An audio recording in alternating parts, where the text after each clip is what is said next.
Hello, and welcome to the Walking School Bus Program, a primer and first steps. My name is Michelle Winmiller.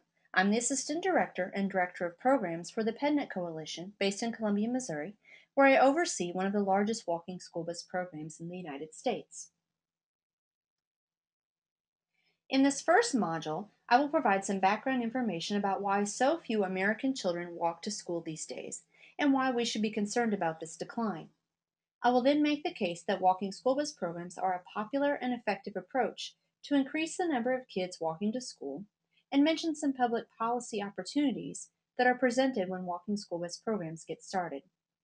Finally, I will describe the 5 E's that make up the Safe Routes to School action model.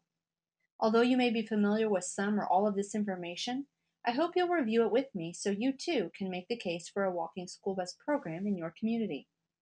Full citations for all statistics quoted in this module are provided in the module transcript, which is available in the Downloadable Resources section.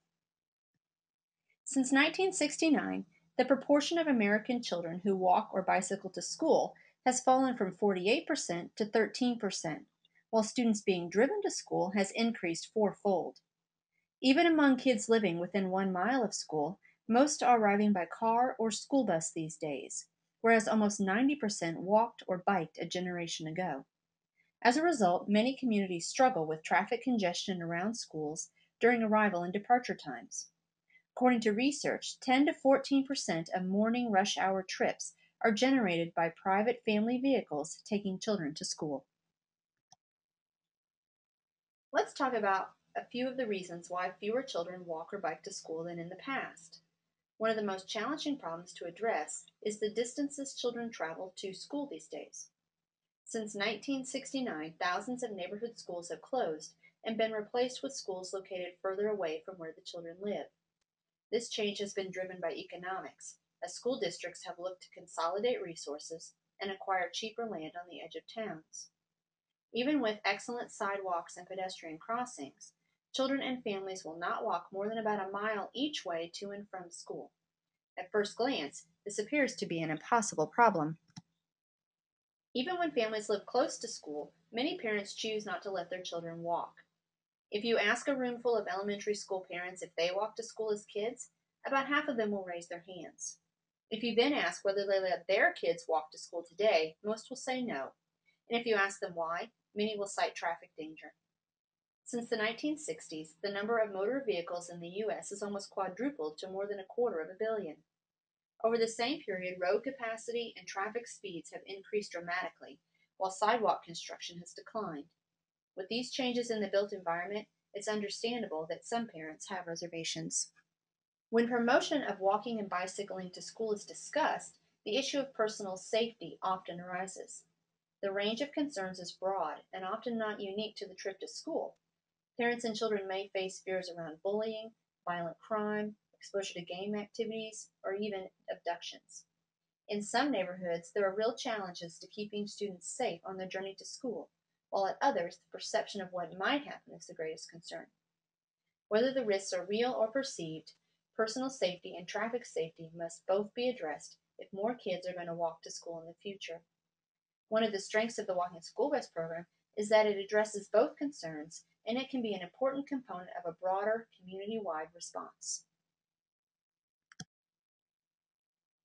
So against these kinds of odds, why try to increase walking and bicycling?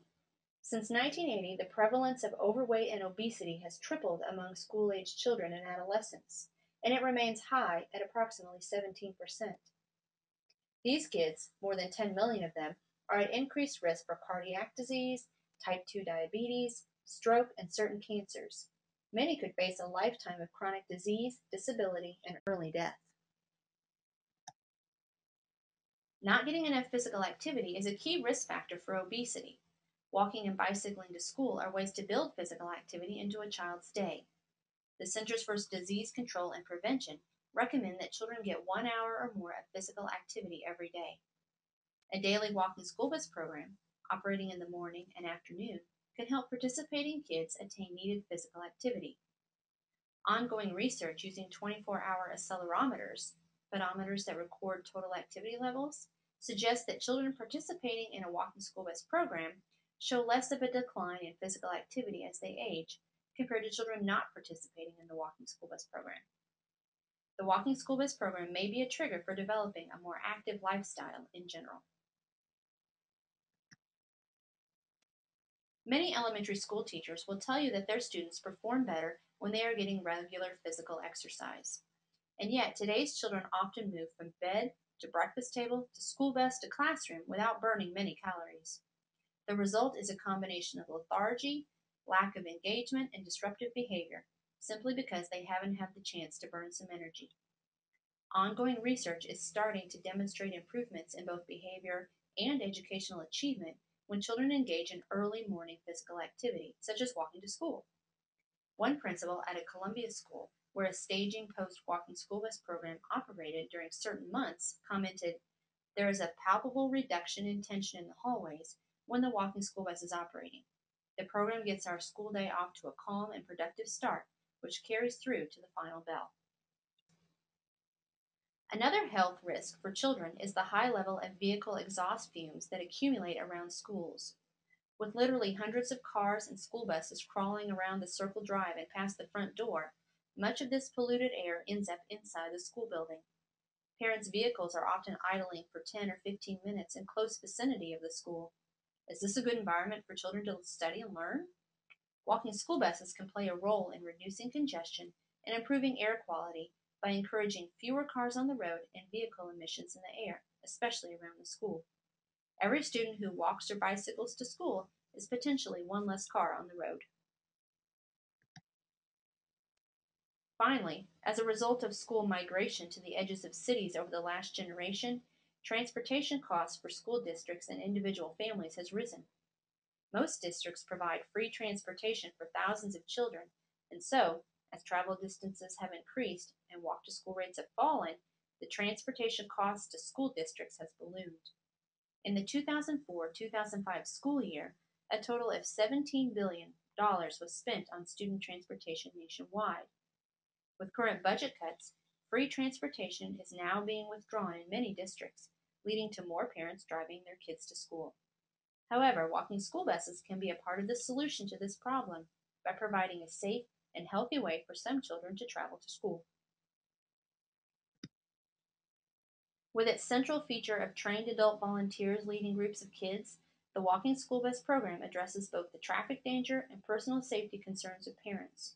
Not only does it address many reasons why children don't walk to school anymore, but it also has added benefits. If you've ever participated in a walking school bus or a walk to school day, you know that this is an activity that children enjoy, especially those who usually travel to school in a car or bus. Along the way, many kids like to pick up sticks or stones, study bugs and interesting leaves, or just walk together and talk. As long as important safety rules, which I will discuss in detail in Module 3, are obeyed by everyone, these are perfectly normal activities which help make the walk to school a more enjoyable experience for everyone. The walking school bus is a great social opportunity for adults, too. Whether the leaders are parents, college students, or community volunteers, the chance to walk and talk with friends or make new ones is a valuable experience, and everyone is getting that important physical activity at the same time. Even with an understanding of the benefits of walking to school, many families find it a challenge to work it into their daily schedule. A walking school bus that may only require the parent to be a leader 1 or 2 days a week provides a support system to allow a family to participate that might otherwise have to opt out. And you can even include students who live too far away to walk or bike from home by establishing a remote drop off site or staging post. A staging post is a location up to half a mile from the school where cars and buses unload. Children then walk, under adult supervision, from the staging post to school in the mornings and back in the afternoons, gaining the dual health benefits of exercise and clean air. While many parents and schools may provide safety education materials to children, nothing takes the place of learning while doing. Walking school buses provide the opportunity for adults to teach children safe pedestrian behaviors and for children to practice these skills in a real but safe setting, giving them skills they will use for a lifetime. Lastly, I want to talk about a long-term potential benefit of the Walking School Bus program. Congressman James Oberstar crafted the first federal Safe Routes to School program back in 2005.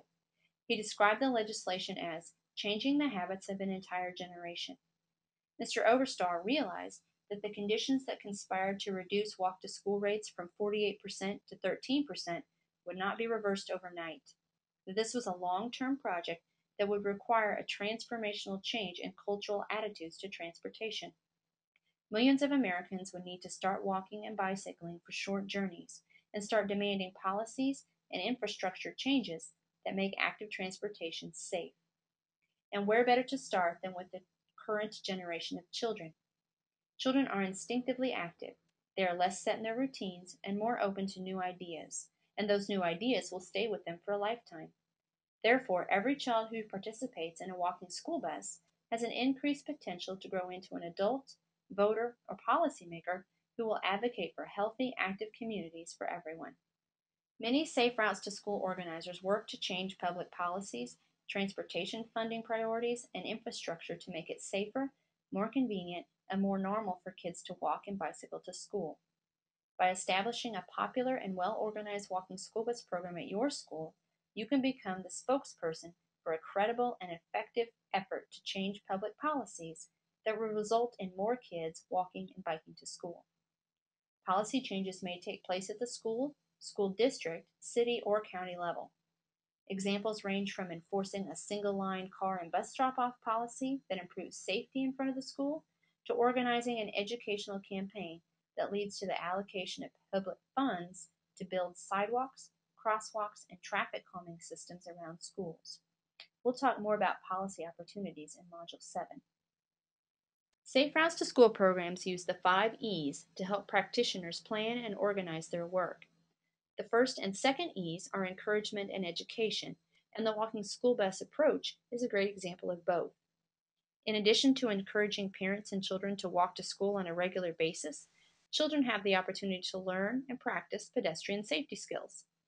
The program can also be designed to incorporate education about the numerous benefits of walking to school. The third and fourth E's in the 5E framework are enforcement and engineering. In this area, school officials, parents, children, and others involved in the Safe Routes to School program can inform the community about pedestrian safety around schools, work with police departments to set up enforcement of speed limits around schools, and work with policymakers to impose stricter speed limits where children might be walking. Safe Routes to School practitioners can also work with elected leaders to construct sidewalks, crosswalks, and traffic calming devices where they are needed. The fifth E, evaluation, means measuring and tracking progress to determine the results of your efforts. To do this, you need to know how the kids are traveling to and from your school before you start your walking school bus. After you complete this module, you can go to the Downloadable Resources section and download the National Center Student Travel Tally Form for determining the number of children who normally walk to school, ride a bicycle, or arrive by car or bus. This form makes it easy for teachers and volunteers to collect accurate data in class.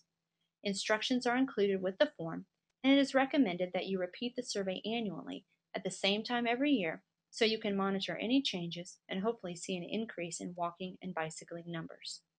This is the end of Module 1. I discussed the reasons fewer American children are walking to school than a generation ago, some issues our children and schools face today, and the many benefits a walking school bus program can provide a community. In the next module, I will help you to start planning your walking school bus program.